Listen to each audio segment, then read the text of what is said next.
আসসালামু আলাইকুম, কেমন আছেন সবাই? বরাবরের মতো আমিও ভালো আছি।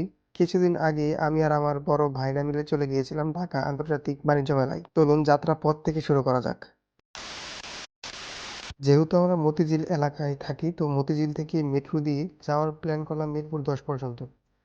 সাথে বড় ভাইদের কাছে এমআরটি পাস ছিল, তো তাদের আর লাইনে দাঁড়াতে হয়নি। আমি একা লাইনে দাঁড়িয়ে টিকিট কেনার জন্য অপেক্ষা করছিলাম। তখন আমার সাথে এক বড় ভাই বলল, লাইনে দাঁড়ানো লাগবে না, তার কাছে এক্সট্রা আরো একটা এমআরটি পাস রয়েছে, সো আমার আর লাইনে দাঁড়ানো হলো না।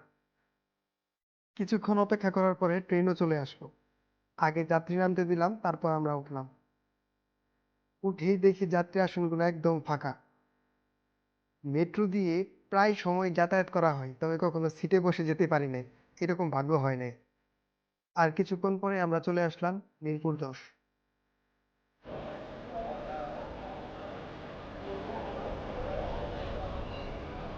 কার্ডে কিছু ব্যালেন্স শর্ট ছিল, বড় ভাই ব্যালেন্স অ্যাড করলেন, দেন আমরা বেরিয়ে গেলাম।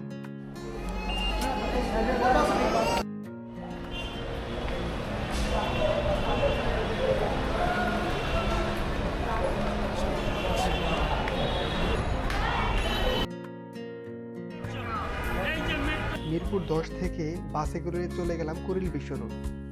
আর এইখান থেকে বাণিজ্য মেলায় যাওয়ার জন্য বিআরটিসি টিকিটের মূল্য ছিল জনপ্রতি 35 টাকা করে। আর সন্ধ্যায় 300 ফিটের ভিউ ছিল অসাধারণ। বাস ভর্তি যাত্রী আর আমরা করছিলাম পাগলামি।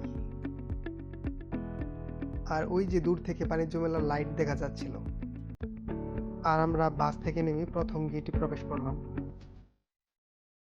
যাওয়ার সময়ও আমাদেরকে এখান থেকে টিকিট সংগ্রহ করতে হবে।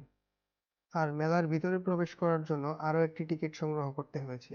অনলাইন কিংবা অফলাইনে টিকিট সংগ্রহ করা যায়। অফলাইনে প্রচুর ভিড় ছিল, তাই আমরা অনলাইনে টিকিট কেটে নিলাম। আর অনলাইনে যারা টিকিট কেটেছিল তাদের প্রবেশ গেট ছিল আলাদা, লেখা ছিল ভিআইপি গেট। তো হ্যাঁ হ্যাঁ ঠিক একসাথে যাও যাও একসাথে।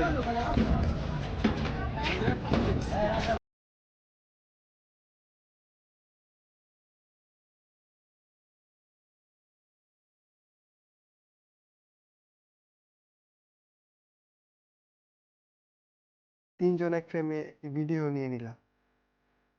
ভিতরে প্রচুর মানুষ ছিল।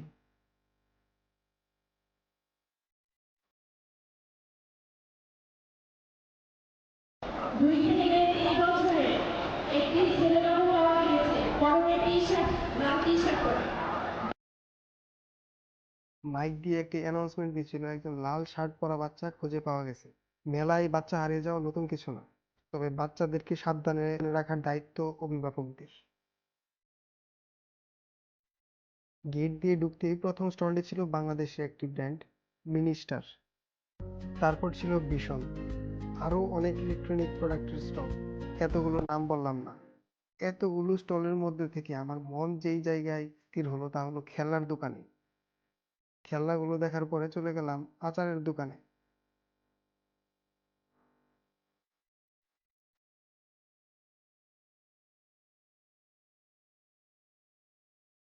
আর বড় ভাইকে একবার বলাতেই সে আমাদেরকে আচার কিনে খাওয়াতো। আচারের মামলা শেষ করার পর অন্যান্য স্টলগুলো ঘুরে ফিরে দেখছিলাম। এই ভেজিটেবল কার্ট আরেকটা সময় খুব ভাইরাল ছিল। আরো দেখলাম নাগরাই জুতা। তারপর চলে আসলাম রেডিমেড ফার্নিচারের স্টলে। যা দেখি তাই ভালো লাগে, কিন্তু দাম অনেক বেশি। এইখানে বেশিক্ষণ ঘোরাফেরা করলাম না, চলে গেলাম ওয়াকারের স্টলে। এখানে রয়েছে ওয়াকারের শুজ, বিভিন্ন ধরনের ব্যাগ। একটি ব্যাগ কেনার প্রয়োজন ছিল, তবে তেমন একটি পছন্দ হয়নি। স্টলের বাইরে ফ্রি জুতা পরিষ্কার করার একটি মেশিন ছিল, ওইটাতে পা রাখতেই মেশিনটি বন্ধ হয়ে গেল। আজব তো। ভাবলাম আমি নষ্ট করে ফেলছি, পরে বুঝলাম না, এটা এমনই। তারপরে যে স্টলে গেলাম, বিশ্বাস করেন ভাই, দাম দেইখা সাথে সাথে বেরিয়ে গেছি। তারপর গেলাম কাচের প্লেট, বাসন, গ্লাস। এই স্টলটিতে ডিসকাউন্টের ছড়াছড়ি। তারপরে এখান থেকে বেরিয়ে গেলাম। এই টেডির সাথে সবাই ছবি তুলছিল।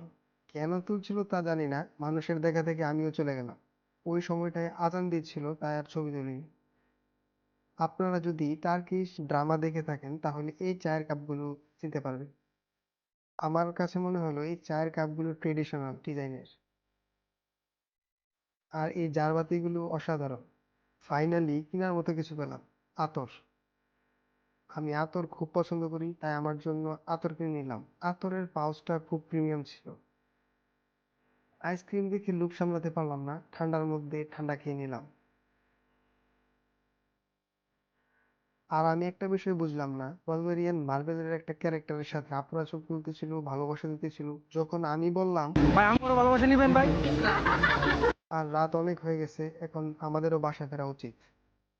ভিডিও ভালো লাগলে লাইক, শেয়ার, ফলো দিয়ে পাশে থাকবেন। যদি ইউটিউব থেকে দেখে থাকেন তো সাবস্ক্রাইব করে পাশে থাকবেন। নতুন আরেকটা ভিডিও আসা পর্যন্ত ততক্ষণ আপনার নিজের যত্ন নেবেন। ধন্যবাদ।